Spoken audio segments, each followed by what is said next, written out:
Calm down, Y'all people, dog. I'm just trying to like, subscribe, and share, dog. God bless.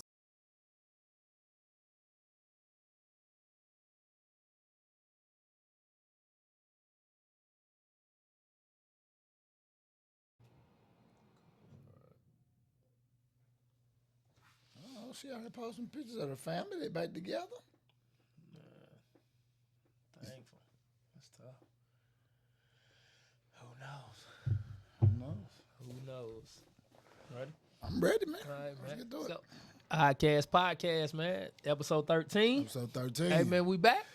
Yeah, been gone for a little bit. Yeah, man. Life been lifing. Yeah, it has, man. We'll You keep it got on your love. Adidas. Yeah, you got your Adidas man, going on. They got me changing up in life. Don't get mad at me. Well, this is no brand. Well, hold on, let me repeat that. Right They don't got me changing up in life. Right. They got me making additions to life. Right. Nike got for life, you hear me? Oh, okay. Nike got for life, but we signed that contract, so they got me putting on a little decent. Three stripes. Three stripes every once in a while. You hear me? Yeah, man. Ain't nothing wrong with it. Nah, I can't. I'm starting to like it a little I'm going to have to start implementing a little bit more, man, getting some more gear, man.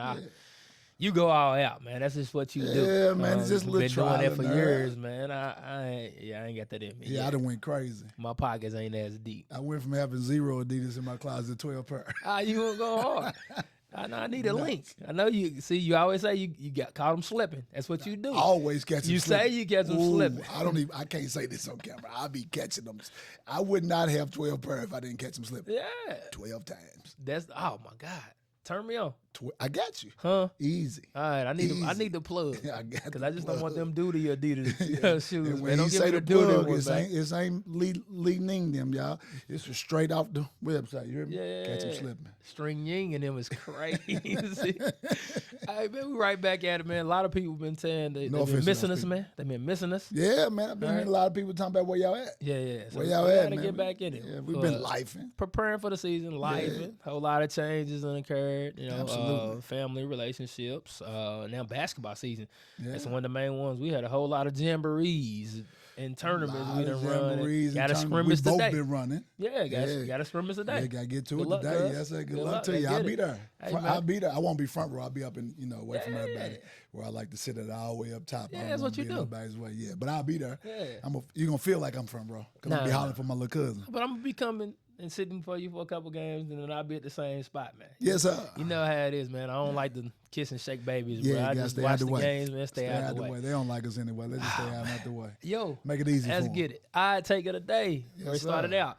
All right, do you think player harassment? So you talk about the kids that's on Twitter that are in college right now, people that are betting. Player harassment by bettors will become the number one reason that college athletes will end up quitting sports in the next decade because they have allowed the betting so much every game. You got so many college teams and games. People are finding a way to try to fix those games. But do you think the pressure that's added to those athletes are going to be the number one reason they quit in the next decade? What's your take? Number one reason is a stretch. Okay. Number one reason is a stretch, but not a huge stretch. Mm-hmm. I think it is going to be a major, major reason why not only will kids stop playing, but we'll see more issues of mental health, issues, more teams needing security because of these threats. And not only threats, some of these things will actually happen. Some of these threats will be performed, meaning people are really going to be attacked. Because when people lose their money because of something they perceived you did, even though you just out there playing a sport, trying your best to get better, people that lose their mortgages or their car notes or their savings, because of their bad habits, are going to try to take it out on other people that they betted on. So and I think it's going to be an issue. Yeah, this has created a monster, I believe, because it's always been back in the day, growing up or whatever, having that opportunity where guys were addicted to alcohol, addicted to gambling, you know what I'm saying, those type of things. But they've opened up Pandora's box. You know, guys are betting on literally everything and anything, so it's gonna create monsters. You got young guys looking at $5, $10 here is nothing, but like you said, people losing mortgages and huge money and gonna try to influence these guys. Where I think it's gonna see more of people like throwing games, no question, which is insane because the NBA, they always say right now that it's like WWE, like wrestling, it ain't real, it's plotted. They say the same with NFL. But the more and more money they start throwing at it, I wouldn't be surprised, man, if it's going to be like it. You got to think about it. What, besides people who do it for just the love of the game, and we have those people out there. Right. But we also have people who play sports for just the money. Yeah, it's a lot of people. So if those people, if you find those people, vet those people, find those people out there who are just doing it for the money, they'll take the money. Yeah. They're not out there for the love. They're out there they play basketball to be rich, not because they love the game. Yeah. Some people, not everybody.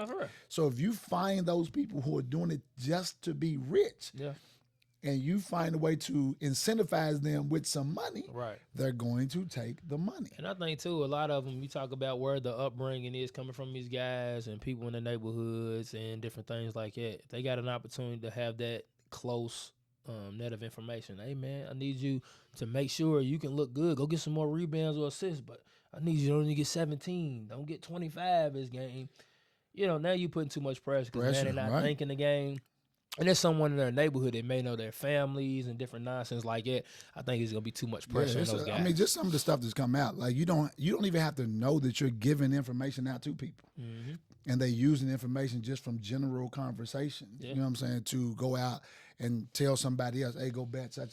I mean, it's gonna be crazy. I can give you a story. I remember, and so this is so long ago. So just to add on to your question about what it's going to look like in the future. I'm 53 years old now, so you know how long ago this was. I was in my 20s playing in the dirt bowl, and we had an altercation because we're in a tight, heated game in the dirt bowl, and some dude ran up on our huddle talking about, "Hey, man, y'all need to get together. I got money on this game." Yeah. Man, if you don't, we don't care about your money. We trying to win. But for that dude, that day, all he knew was he had 2,000, 3,000, whatever he was on this dirt bowl game. And he thought we was going to blow his team out, and now it's tight. We ended up winning the game. I don't know what his spread was or what that. But the fact that he ran up on us over his money then. So just imagine now with gambling being legal all over the place. You got under-the-table gambling. You got, man, it is going to be crazy. He told me about the story on the free throws in the dirt bowl. That's even crazier. Yeah, that's even crazier. I mean, that's just a fan being a fan, but that's coming in kids' DMs. You know what I'm saying? That they can probably tell them, "Hey, man, hey, you better make sure you lose this game. If you don't lose this game, bro, we gonna so you can say your story." You want to tell your story? Oh man! So we're playing, and I'm for the protect innocent. Yeah, I'm not gonna bring up the team that we were playing. Yeah. But we were playing a team in the Dirt Bowl that was really, really gang affiliated. Let me say it that way. They was really, really gang affiliated, and it was the Final Four. They had some big name players that was playing Division I college basketball. Yeah. Rest in peace to one of them for sure. Right now, I don't remember if they lost in basketball. One of them passed. Great dude. But we were in a close game down the stretch. We were down by 3. I played for the East End. We were down by 3, and I had been hot all game long. The funny thing I tell people about the story was I was hot from from 3 ball all day long. Yeah. But from the free throw line, I was missing left and right. Man. I could not hit a free throw. I don't know what was going on that day. Right. I'm normally good at the free throw line. So 2-3 seconds left. We come down. My point guard swings it to me. I pull up for a tray ball. I've been hot. Yeah. They up 3. Yeah. They don't want me to hit this 3 ball. Right. Foul me. Yeah. So now I go to the free throw line. Where you were struggling. Where I was struggling. Yeah. I got to hit 3 free throws to put us in overtime and give us a chance to win. So this team right? Their supporters, Yeah. gang affiliated, Right. circled the whole court, and the court turned the color of the gang. I don't want no beef. I don't want no beef. Correct. The court, they just circled the whole court. One of them right up under the basket yelled to me shooting at the free throw line because I hit the first free throw, right? He yelled to me. He said my name. He said, Quail, if you hit this next free throw, I'm going to kill you when this game's over with. Insane. Right? And Dirt bowl game. Dirt bowl game. Yeah. I will kill you when this game's over with. Insane. And so me being the guy that I am, I take a deep breath. I said to myself, boy, if you miss this free throw, everybody heard that, you'll never live this down. So I prayed. Yeah. I said, Lord, please don't let me miss these 2 free throws. Yeah. And I stuck them both, Right. went into overtime, gave them the business. Yeah. After the game, I went over and sat with that sheriff, though. You hear me? Yeah, I went over and sat with that sheriff. You heard today. We are happy you heard today. And the crazy thing, but that's the pressure, once again. That's the pressure of it. If it's happening years ago, man, so many kids, I can guarantee what their inboxes look like, what their comments look like, that are putting that same pressure on them kids while they're playing college basketball into the pros as well.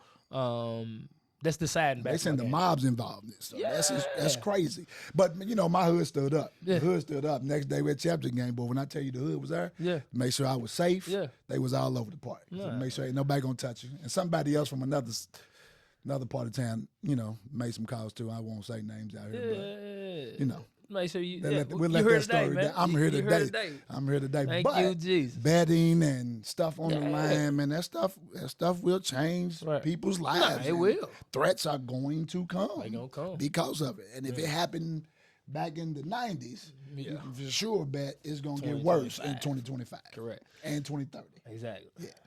Once again, Oddcast Podcast, we always talk about it. Like, share, subscribe, man. Still on YouTube. And tell your cousins. I've been gone for a while. I ain't said it. What? Tell your cousins. Tell your cousins. Tell your cousins. So make sure to comment, man. Share it. All right, we're going to continue to have some guests on here coming up soon, just so we can have, I guess, branching the culture, get some more guys, talk some sports, and have a good time. All right, next one, man. We got NBA action. So a lot of trade rumors are going on right now. Teams are not starting out like they want to. A couple injuries here and there. You got Ja Morant, you got LaMelo Ball. So 2 point guards, 2 different styles of point guard. One around 6'2", 6'3", one 6'7". All right, different kind. When it comes to it, which one do you think would impact the league more if they were traded? Ja, easy. Ain't Ja easy. It ain't even close. Why you think Ja? First of all, Ja's electrifying. Ja's game is game changing. He's gonna put butts in the seat no matter where it goes. Nike sales are gonna go up no matter where he goes. And I'm gonna tell you right now, I think the team that was expected to win 50 games, they get Ja, they're gonna get 62 out of it. They was expected to win 60 games, they get Ja, they're going to get 67. 72 is crazy. Right, 72 is insane. That's insane. Right. They're going to get 67. I just believe he's going to impact winning. And at this point, LaMelo, tough. I mean, always very skilled, but he just been sitting down for 3 years. Yeah, he's been sitting. Yeah, Ja Morant is going to the Ja Morant trade, not as explosive, but it's going to shake up the NBA like Luka did. Not on the same level, but if Luka was 100, Ja gonna be a 93. So I'm gonna go the other way. I'm gonna say LaMelo. Melo with the 6'7" frame, man. Great willing passer, shooter from deep.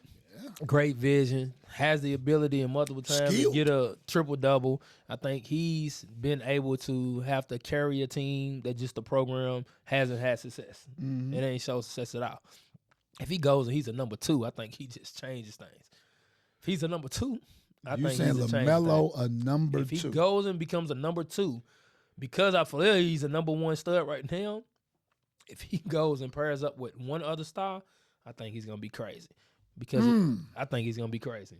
So what team you think you put LaMelo in right now, make him the number 2, shakes the NBA? So we take one team. So we're going to the West is what you're telling me. Hey, wherever you want to take him at. It's only one team that So I'm looking at the schedule. LaMelo goes to that shakes the NBA up more than any other team Ja goes to? It's only one team.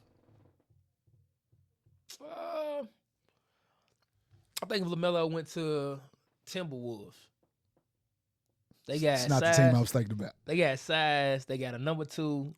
With you know what I'm saying? They got size. They got length. They got defense. They got wings.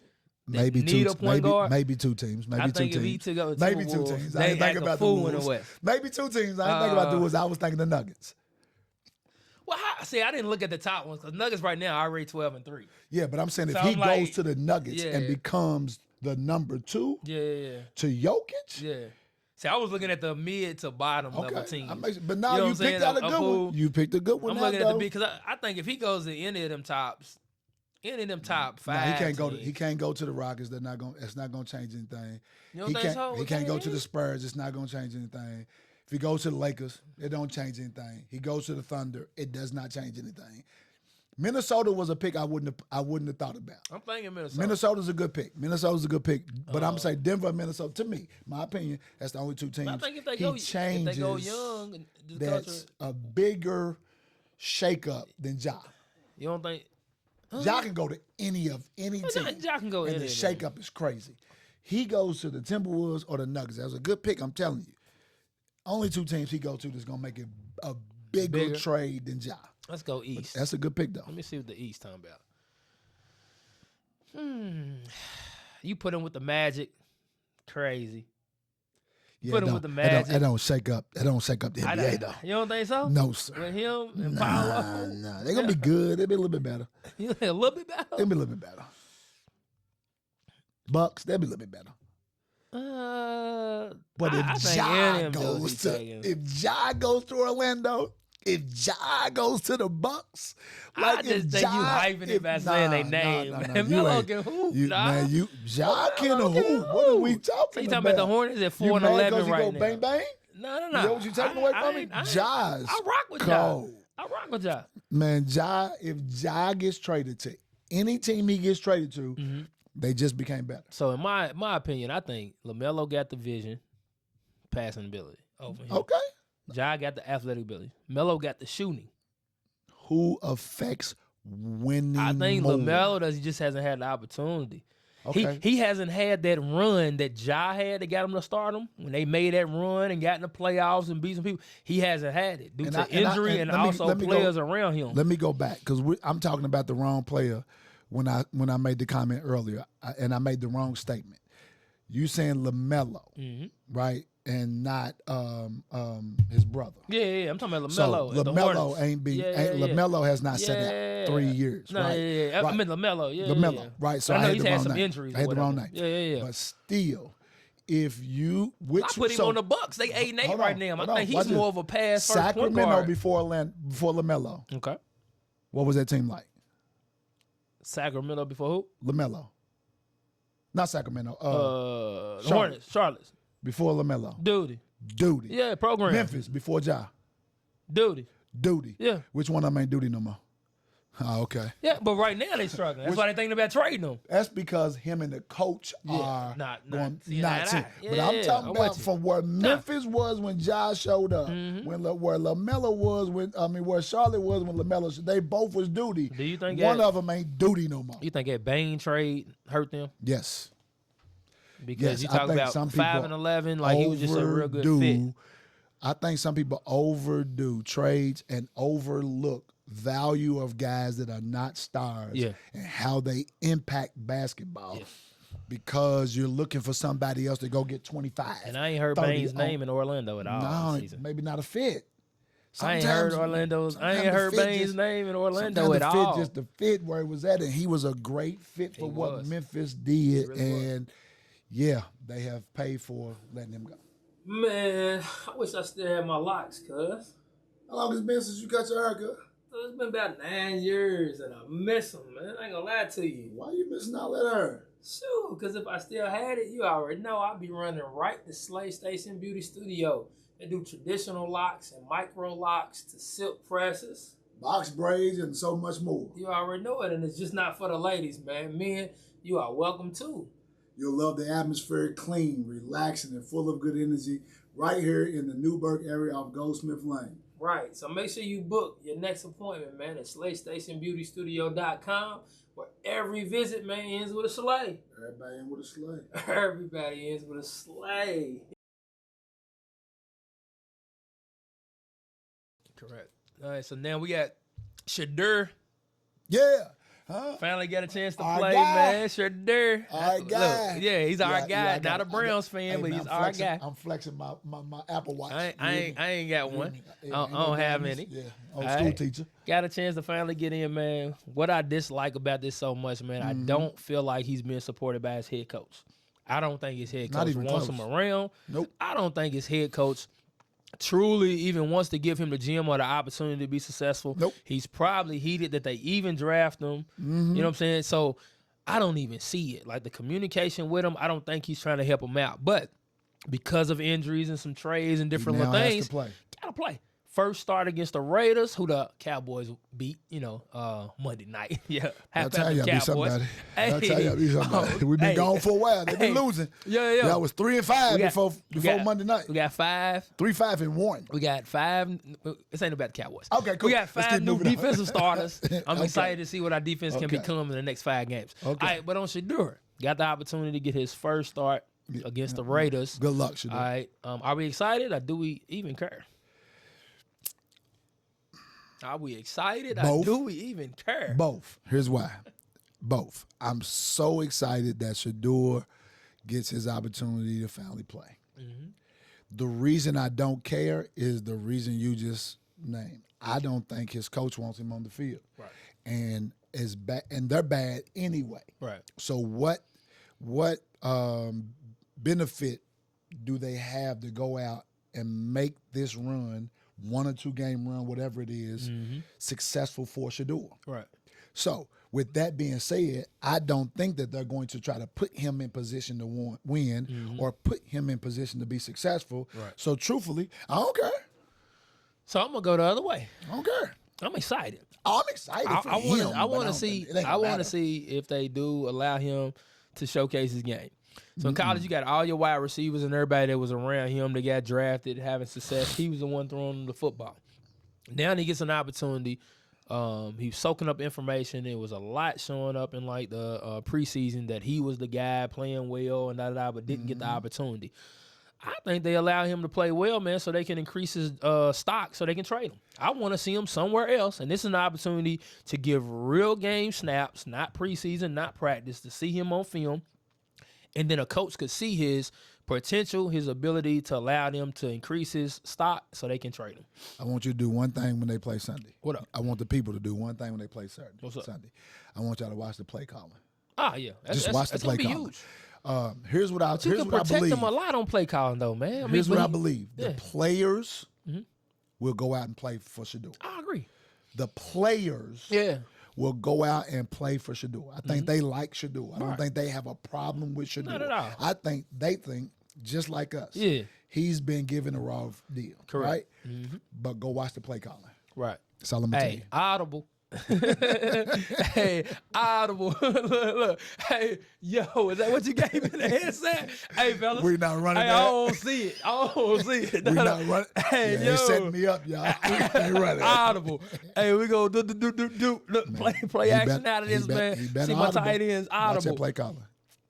Watch that play calling. And then people that do the all 24, all 22, whatever it is, all 22, not all 24. You gonna call the little Audible. All them people doing all 22s. I want y'all to go back and look at the play calling when Gabriel was in the game. Yeah. And when Shedeur was in the game. Yeah. I want y'all to compare the play calling. Right. See if you get him an opportunity. Because he can sling. He can throw the football. Yeah, He gonna be able, football. forget all that dunk and now take some shots. He took some shots, had some good balls that he threw when they tried to have an opportunity of winning the game last week. He just has that ability to do. If you give him some clean looks, some clean pockets, they show some stuff on Instagram where you got 3 offensive linemen blocking one person and leaving the wide open. Like, come on, y'all. What are we doing I'm hoping I'm wrong about it. as a program? But I hope I'm wrong about it. So I hope they protect the guy. what we doing? Over and under 175 passing yards. What you think? Man, I'm going under because I don't think the play calling is going to be good. This is not an attack on Shedeur's ability. This is not an attack on the receiver's ability to catch the ball or the line's ability to protect Shedeur. Yeah. I'm talking about play calling and preparation. Got you. I'm gonna go One 137. I'm gonna go over 175. 137, 1-1. I think he's going 200. I think somebody gonna have like a 60 yard to help him out, and then he gonna dunk his way to about a. Yeah, this is one of those bets where I hope I lose. Yeah, I think he's gonna go. Yeah, I hope I lose. 200. Somebody gonna give out a big, nice little 60 yard that's gonna be all over the TV. They're gonna breaking news, and and it could be a do it for 30, good read coverage, and they run for 30. I think he's gonna get a 50 or 60 yard bomb, which is gonna give him a nice little chop, and then he's gonna dink and dunk his way. Well, let me say this to Shedeur. I know look, I'm talking like these people really paying attention to us right now. No, they will one day. They're gonna do it one day. Yeah. Right now. Shedeur, special does what special do. Correct. So, coach make bad calls, whatever. Go be special. Go be special. Special does what special do. Yeah. Win or loss, what you think? They weak as a mom, man. They lose to the Raiders, though? Man, they weak as a mom. All right. So you got the loss. The Browns is losing. I'm going to say he put up the numbers, and I'll take the L, too. That's the part of my don't even care. I don't care if they win or lose. Man. Yeah, matter of fact, I hope they lose. Get them Cowboys. Yeah, y'all division, right? Yeah, I hope they lose. Yeah. Keep all the distance from everybody. I hope everybody else, all of them keep losing. Yes, sir. All right, man. Talking about. Help my roller coaster team. Man. Hey, man. How about them Cowboys, man? I'm still here. They trash. You gonna mess about them? They trash. Hey. 4-5-1. Sure. All right, we need to comment. Tell your cousins. All right, tell your cousins, man. We on Instagram. We on Facebook. We're gonna be on. Matter of fact, tell your aunties. Twitch. I got a nice what gray beard. I got a nice gray beard. Tell your aunties too. Wowing. High school season's here, cuz. We talked about it. Absolutely. That's what I'm excited about. Second tune-up today. Yes, sir. All right, Butler High School, man. Good luck, man. Good luck. All right. Yeah. As a coach. Great leave here. Great go to a shoot-around. We gave my guy, preparation for the season. Go hard. Yeah. Hey, man, that's a great culture. Yeah, great to get this shoot-around in. High school season, we talk about it. As a coach, do you prefer having a team that has depth, you know what I'm saying, that's loaded with bodies you can throw at people, which is 9 players or above, or do you prefer to have 8 and under? What you prefer as a coach? 4. What do you prefer? What do I prefer? Yes, sir. For the reason of headache purposes, I prefer to have 8. I prefer to have 8. Okay. And saying headache purposes is crazy. It's legit. Legit, but a little legit, man. Little joking in there too. It's legit. But it's an easier rotation to deal with if you only have 8 guys that are going to affect winning. Correct. Right? It's an easier gaming where you can get this guy out, this guy in for this reason or this rotation or these few minutes here and there. Correct. You got 3 guys coming off the bench that you're trying to get minutes for that deserve minutes and gonna help you win basketball games compared to trying to play 5 or 6 people that's coming off the bench. That is a much harder deal. Right. And for me, this season, this is a good question. This season is the first season where I felt like I have 9 or 10.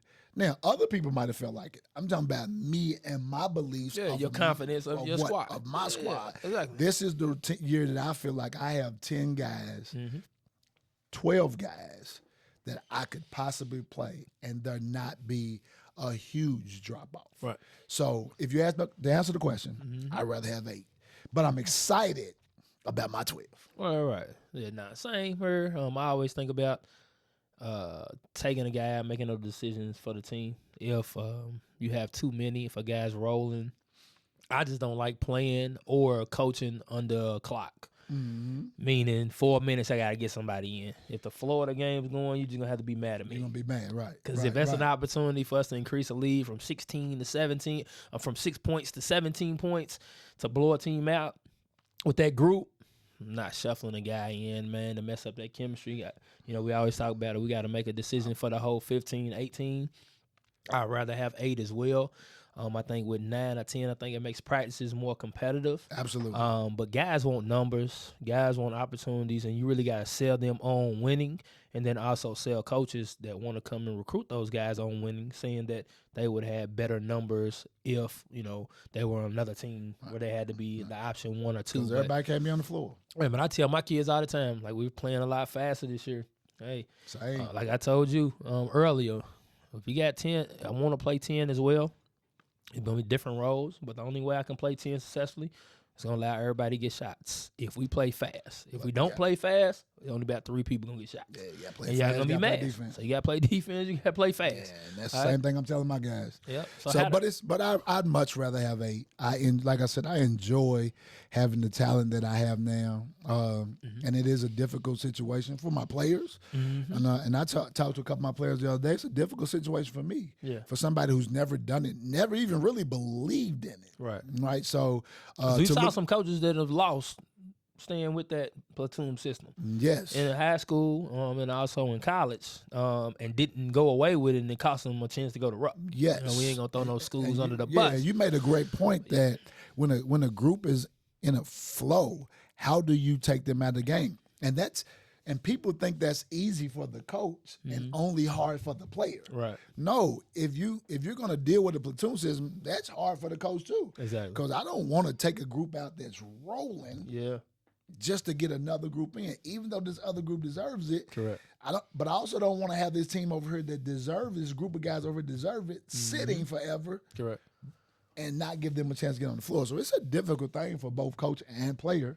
But right now, that's the challenge I got to make and I got to deal with this year. But I'd much rather have 8, man. 8 solid guys where I got 3 guys that's the dudes and everybody else is playing their role, which is the setup of most teams. Yeah. You know what I'm saying? No matter what, you normally don't have 6, 7, 8 studs out there on the floor. That don't happen. So that's prep school days people think that's what it is, but that's just not what it is. You normally have a guy or you got 2 or 3 guys that's and everybody else is doing their job. You lucky if you got 2. Yeah, you real lucky. If you got 2. Real lucky. What's the pros and cons of playing with depth? What's the pros and cons? Pros and cons of playing with depth. To me, the first pro is I think it kind of forces everyone that's in that rotation, those top 9, 10, to play harder. Yeah, you got to take advantage of your minutes. Yeah. And that's the type of thing that I'm trying to preach to my guys. Like, don't worry about the minutes that you're on the floor. Play hard as a man while you out there to take advantage of your minutes. Correct. If you're flying around within our principles, you're defensive rebounding, you're sprinting and you're running lanes, you're sharing the ball, we're taking advantage of the minutes we're on the floor, you're going to be tired anyway. Right. So the first pro is, I think it's going to force guys to play harder while they're on the floor. Right. The other pro is, you don't wear them down as much. Yeah. You don't wear them down as much. You know what I'm saying? So, but the key is I don't truly worry about wearing them down. Right. But if you ask me, is it a benefit that I have that much depth and I don't have to play guys 30 minutes? I think it will be a benefit if the vision comes true. Yeah. I think, too, the pros, like you said, not just with wearing down the other teams or whatever, is really just giving you options on different matchups. Sometimes, and like I told my guys, in my eyes right now on my team, I got 7 starters. I got 7 guys that I feel have earned the right to start. And it's going to go off of what the other teams we play against present. If it means going taller, if it means going faster, if it means going, more guard heavy, less guys of size. However, we're all the same, but different guys present different things. And then also I love competitive practices. The last previous years, our practices haven't been as competitive, and I want to reward guys now, and I think we can reward guys with that, with starting. I saw a quote Rick Pitino had taught. He doesn't really care about who starts. He doesn't care about who starts. It's about who is on the floor impacting the game, and certain people may start that have their own role. You may be a guy that not knocking a person that start that I don't want you. I don't care if you get in foul trouble. I'm going to put you a defender out there. You ain't going to score, but I need you to slow down another person. I'm going to save a better skilled player that's going to help us score the basketball. I want to at least give us a 5-minute heads up. Like I said, sometimes I start games with pressing, or sometimes I start games in solid 5. let me get some clock on her before we start flying around and see how these refs are to get them in foul trouble. Absolutely. Or it may be a team, we're going to start out pressing. I'm just going to use the numbers because this team ain't prepared. They don't have a lot of ball handling. So that adjustment you can be made off of having depth and having options. So how do you prepare? You can play a couple different styles. Correct. Like same thing. You can switch it up. You can your half court press. You can full court more. Or you can pack the paint. Depending on the players and depending on what you see on film as a coach and how you want to attack the team. One group can play one style, the other team can play another. Yes, sir. Based on the skill set of the two groups. Yes, sir. Yeah. So how do you prepare with depth? How do you prepare? Is it a clock in your system? Is it 4 minutes? Is it dead ball? Like how do you go? My challenge when it comes to that end is sometimes you have a kid and you ready to sub and a kid ain't made a shot. Made a play and they make that play and it's like I don't want to take him out now. Right. You know what I'm saying? Like he might get going. You waited, you know what I'm saying? You better utilize him 4 or 5 minutes. You only get 32 in high school basketball. Well, me, I don't know, and we debated back and forth about it with the coaches or whatever. I think it'll be for me. I think it's going, and maybe I'm wrong about this. I think it's going to be harder to play 10 when you're subbing in 1 here, 2 here. Yeah, it's gonna have to be. It's gonna be harder. I'm 3 or more. I'm going 5. You going 5? Yeah, I'm going 5. Now that may change. And ball handlers better be in the back warming up because that's the game. Yeah, that may change. Yeah. But that's how I'm starting off the season. Makes sense. But just like I told my kids the other day, I approach every game like I'm going to get fired.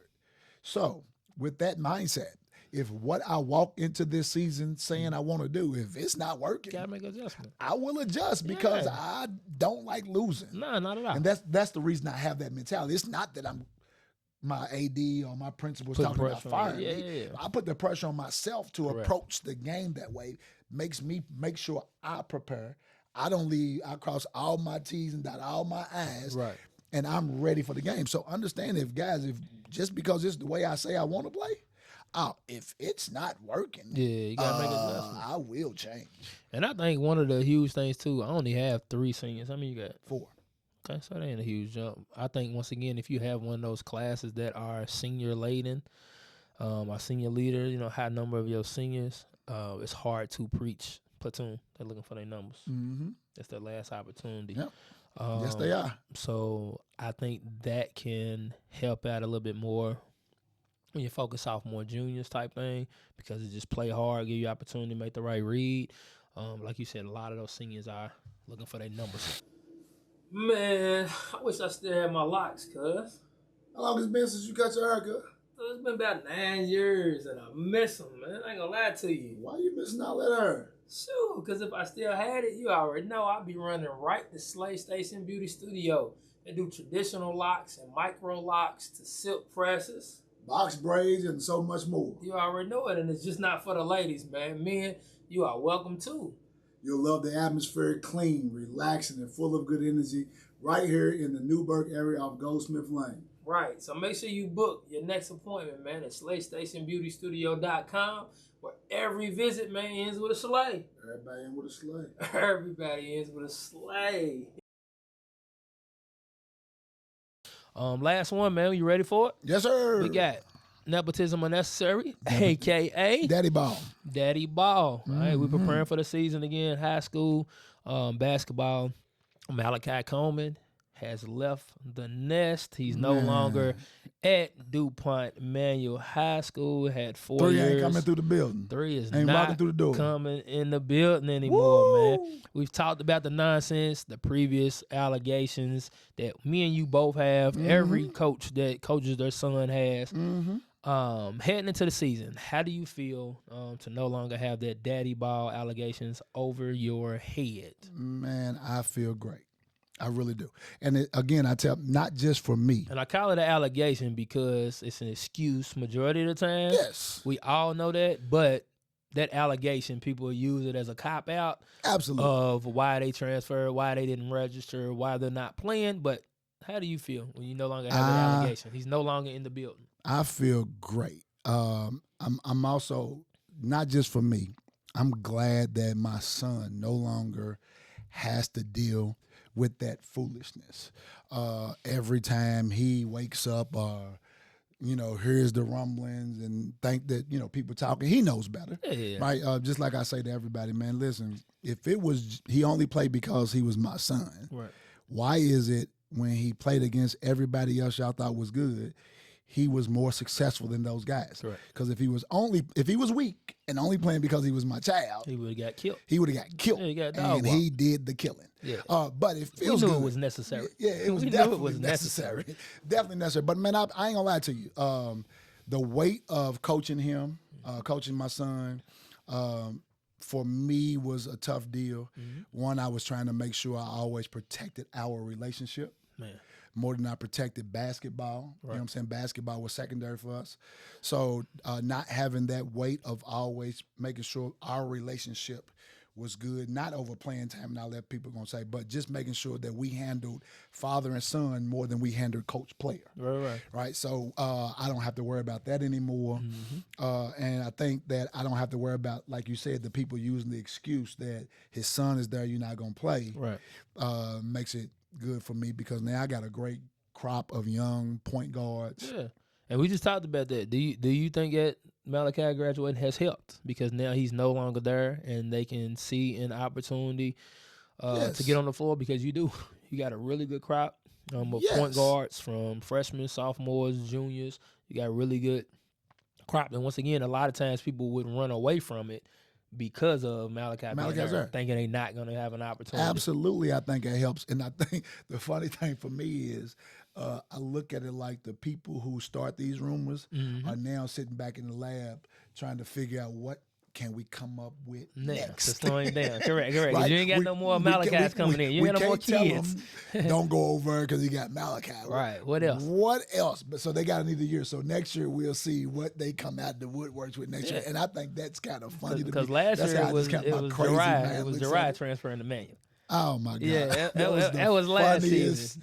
I'm going to give up my head coaching job and go be an assistant again and bring my son back to Manual. Man, the funniest thing about it was, and I kept saying to people, do y'all not know that his dad is my cousin? Right. And not only is my cousin, he's like my little brother. Right. And we talk damn near every day. Correct. And that conversation ain't came up. Exactly. Where does this rumor start when me and you ain't even talked about it? So I know you ain't ran off and talked to somebody else about it. Insane. I ain't ran off and started the rumor, so it means somebody was starting the rumor to put some stuff out there in the atmosphere to stop somebody from. Yeah. That's all it was. Right. Because we never had that conversation. Not at all. It was not an option. Except when he was an 8th grader. I think I used to mess with me and Jariah used to joke about it when he was an 8th grader. Right. Like, no, he going. And he was like, no, he's not going. Right. Other than that, joke between us, where could they ever get that rumor from? Mm-hmm. I don't know.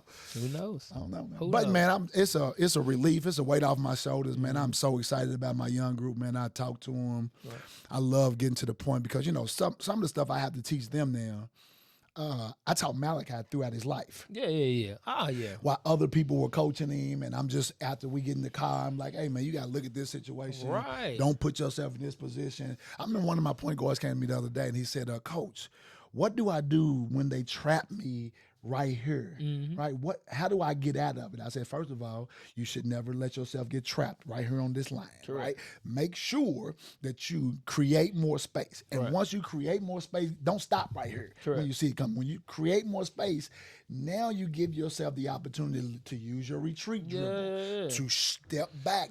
Some of those things that I taught Malachi growing up, I'm now able to impart on young point guards, and it is really exciting. It's bringing back a new life in coaching for me. One thing people don't understand, especially when you were coaching Malachi, when you were evolving his game, same as how I did with Jariah.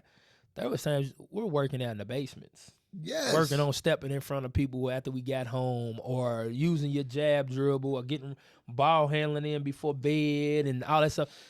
There's not enough hours for a coach to do that. So for someone to truly think that a kid, I guess, supposed to be at that particular level, if they haven't put in that side work, is a challenge. But like you said, you're able to give that information to them.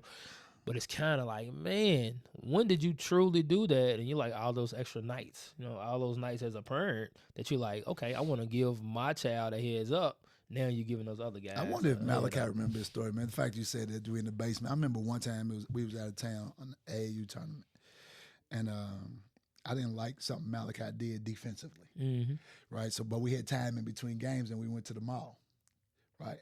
Why have his boy defensive slide in the mall?